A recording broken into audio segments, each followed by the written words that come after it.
আসসালামু আলাইকুম গাইস, আশা করি আল্লাহর রহমতে সকলে সবাই ভালো আছেন। আল্লাহর রহমতে আমিও ভালো আছি। তো এই যে জমিটা দেখছেন সামনে, এটা আমাদের মোল্লা এগ্রোর আর একটা ঘাসের জমি। সবাই দোয়া করবেন আমাদের জন্য, আমাদের মোল্লা এগ্রোর জন্য।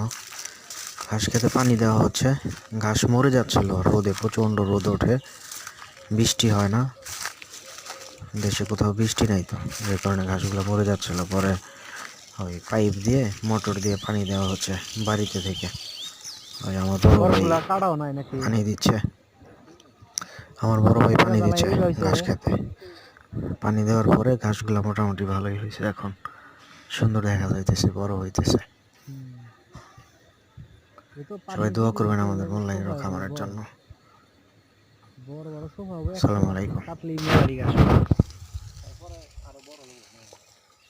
গাছও লম্বা লম্বা হবো, আস্তে আস্তে বড় হবো। পানি পানি ওটা যদি মইরা না যায় তাহলে এই সোফা দিকেই আবার জ্বালাইব।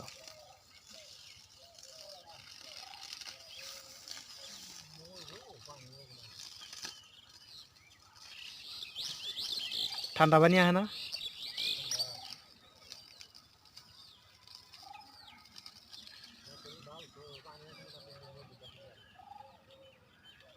এটা হলো ভিজাই দেয় না খালি।